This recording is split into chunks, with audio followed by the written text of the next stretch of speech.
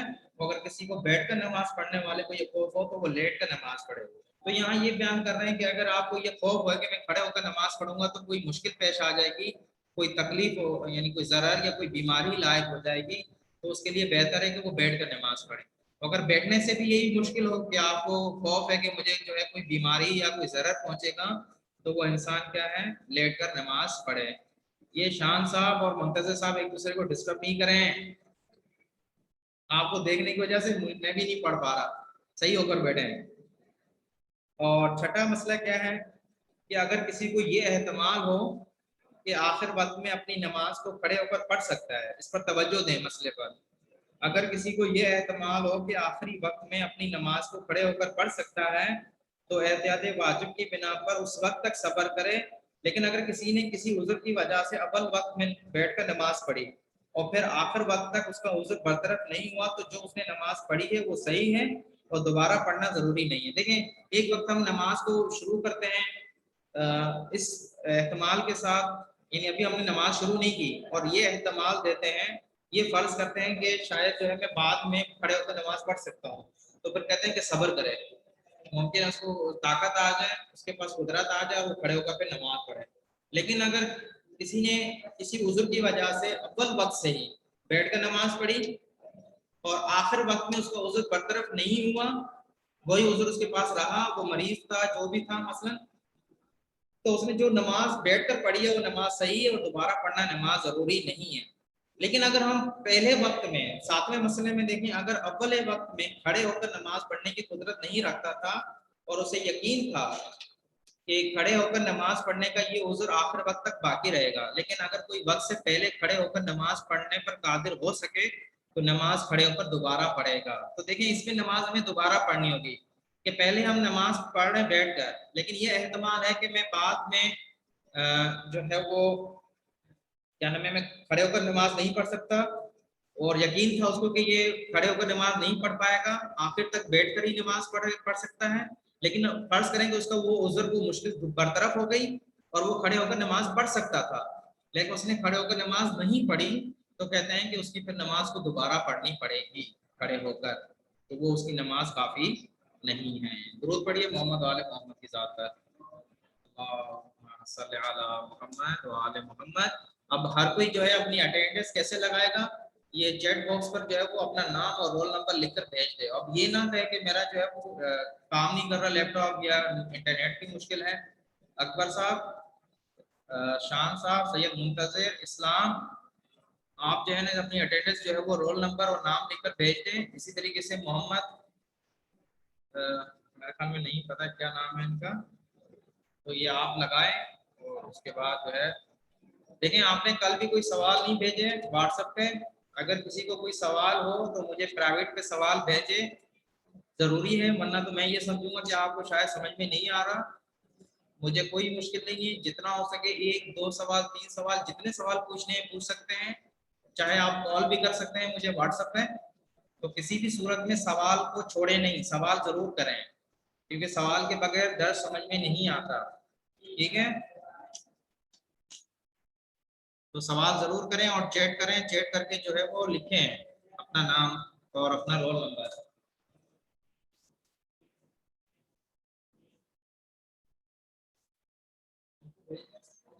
Okay, تو یہ ابھی اٹینڈنس لگا رہے ہیں دوست.